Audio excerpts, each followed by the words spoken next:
What's up, fellow game masters? It's your Wretched boy here on Wretched Wednesday.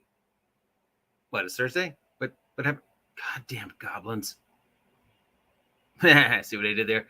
It is Thursday because I forgot to do this yesterday, and it's time to take a look at what's new in the Wretched universe, specifically from me. And today we are looking at the latest release by me for the Wretched universe, Wretched Verse Volume 13, Wretched Minions Issue Number 1, Goblins, blah, blah, blah, blah, blah, Goblins, with brand new art from my friend Andrew Measle. We've got Goblins, one of my favorite fantasy minions. I love Goblins. I don't know why. Probably Labyrinth. But yeah, I love Goblins. I love the sort of innate silliness that Goblins can bring.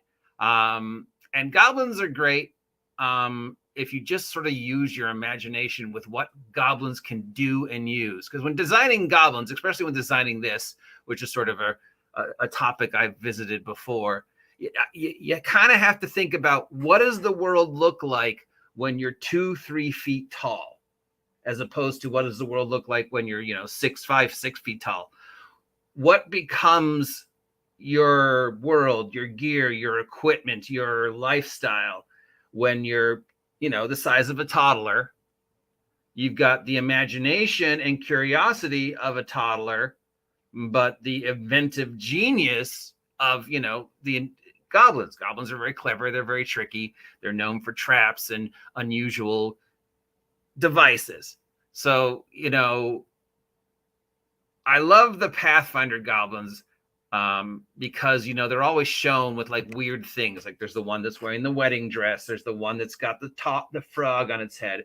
And I've always thought, especially with Goblins, that Goblins would be perfect for having unusual combats, unusual ways to sort of mix things up than just having them just be a normal monster. So, again, you got to think, how does something that is that small view the world? What becomes a weapon, armor, essentially? So if you see my Goblins, if you see the art in here and how I describe them, Goblins are sort of a little loony, a little silly, a little crazy, a little mischievous, but very inventive, and things that you and I might take for granted. That opens up a world to Goblins. So, we might walk through a kitchen and think nothing of it. Adventurers would go through the dungeon, walk through a kitchen or whatever, and just pass it through.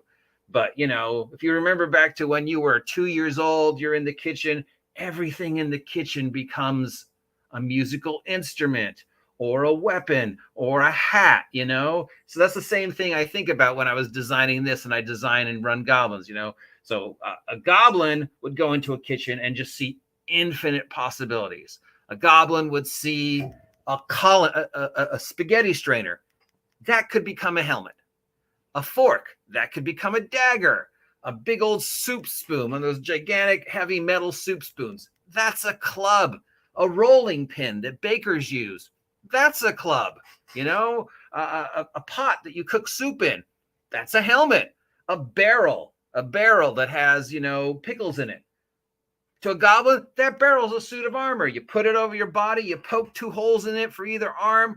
You've got a suit of armor. You put some straps in it. Suddenly you've got a Goblin who's wearing a barrel, and he's got a pot on his head, and he's wielding a rolling pin like a weapon.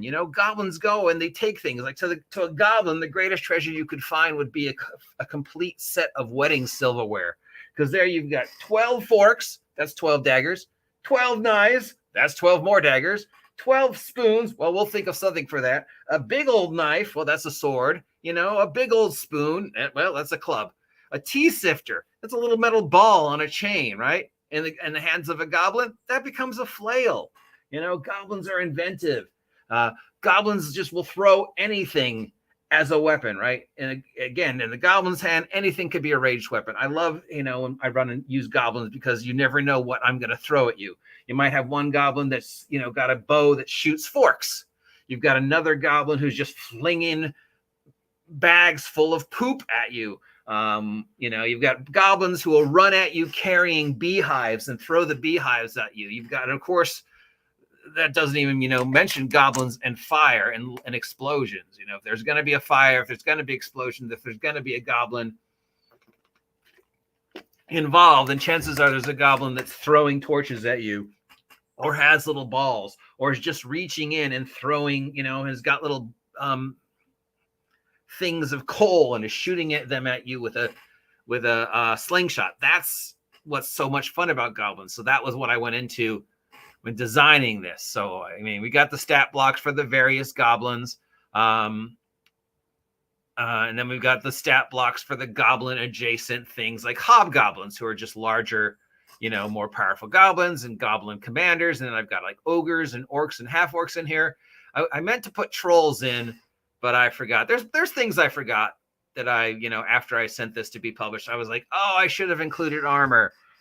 But they'll show up again. I'll definitely revisit the goblins again, and add like trolls and giants and the things I forgot.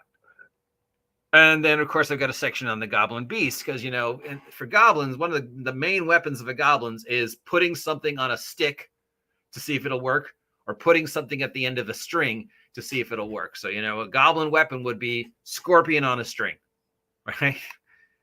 You're dragging this scorpion around, and when you get into a fight, you just fling the scorpion at somebody and hope. And then, of course, I also had to have in here the warg and the goblin battle pig, and of course, the most feared of all goblin animals, the goblin battle chicken, which explodes when you kill it. And then I've got my rules for, gear and examples of what those things would be, so like scorpion on a stick, rat on a stick. What is a blade in the hands of a goblin? A blade in the hands of a goblin could be a sharpened stick, a piece of glass, a fork, a steak knife, a letter opener. A goblin sword could be a large knife, one of those giant paper cutters that you see in like libraries. A goblin axe. A goblin club's my favorite one because rolling pin, rock on a stick, a baseball bat, a pool cube, throwing a torch at you and using it as a club. Yeah, just, and I have that, like, of course, then we got to have rules for like goblin fire, bag of dung, goblin acid, beehive. Because, yeah, I've had my goblins throw beehives at people and fly over villages in their goblin balloons and drop beehives. And sure, there's a chance that the goblin weapon will always be as bad for the goblins as it is for the people. But goblins don't care. I've always thought, the main idea about goblins is they don't know something is impossible until they try it. The idea of no, you can't doesn't really fit into the goblin's worldview. Can I hit somebody over the head with this pot? Can I wear this pot as a helmet? Can I set this on fire? In the goblin's point of mind view, yes, they can, until proven otherwise. So, that's also why I always picture goblins just willingly doing jobs nobody else wants to do. Who's cleaning out the sewers? Goblins. Why? Because in the goblin's mind, the sewer is a place where you could oh, here's something where we could have races. We could put something on top of the water and see how it floats. What happens if we set it on fire? And then I have a random goblin generation table. So, when you run into the goblins, you want the goblins to be unique, right? You got a one goblin who's got a jack-o'-lantern on your head. He's got another goblin who's got a necklace of baby teeth around his neck. You've got another goblin who's missing an arm. They're just wacky, but they're dangerous. Labyrinth with like the goblins who are shooting other goblins out of cannons. It's another of my favorite image. One of my favorite magic cards, of course, is the Goblin Balloon Brigade and the Goblin Catapult, where they literally says, step 1, put cousin in catapult. Step 2, fire catapult. Step 3, go get another cousin. So they've literally designed a weapon where they just basically fling themselves and hope for the best. That's just why they're so much fun. And then we have, of course, the legal stuff. So in the notes, and got to have a picture with a goblin with a mop because, goblins are always used to do the dirty work. If you're going through a dungeon, and that is a lived-in dungeon, you want to have an occasional random encounter of just a goblin whose job it is to clean the halls. Or, a goblin who's got a squeegee and a rag and he's just, cleaning. And he's just like, hey, man, I just work here. I love it when they run into goblins in my games and the goblins is just, I just work here. I don't know. Please don't kill me. I'm just cleaning this wall. So, yeah, This is available on the Red Room store for $2 by me, and it's Goblins. And I love me my goblins. So if you're wanting to see some Wretched Goblins for $2, this is the first of the many that's coming forward. Miguel challenged me to do these little monthly monster zines for $1 or $2. I just sent him Undead, which hopefully will be up in October because, yeah. And then I'm also working on Reptiles because for some reason he wanted me to do Reptiles next because I guess dinosaurs and dragons. Now that one's probably going to cost a little bit more than $2 just for the amount of research I have to do. Because if I'm doing something that exists in the real world, like venomous snakes, then I'm going to go look up information on venomous snakes, you know. So if that's time and effort and money I have to spend to, like, you know, go get a book from the library or pay to talk to somebody or whatever, or get actual information from the CDC about venoms or whatever, then yeah, that one I might say, hey, charge them $3-4 for that one. But still, these are like 10-page things. So I'm not, and they're probably never going to be POD. So I'm never going to charge you more than like $5 for these. If we ever do like an anthology collection of all of them together in sort of a Wretched Monster Manual, then sure, maybe I'd charge more. Yeah, there's definitely things in the Goblins one I forgot to do. So I might have to revisit Goblins again, but I'm doing Reptiles next. And then I think probably, of course, got to do Slime and Dire Turkey. Got to do Night of the Dire Turkey. Got to do Slime because Slime is my magnum opus. It's how this all started. So if I don't do Wretched Verse, Wretched Slime, I feel like I'm letting you and myself down. Link down below if you want to pick up your copy. It's $2. It's a PDF. It's 10 pages of Goblin wonderfulness. And it supports me and Steve the Cat, more importantly. So yeah, check it out. Link down below. And thank you. Have a Wretched Thursday because it's, yeah, Goblins.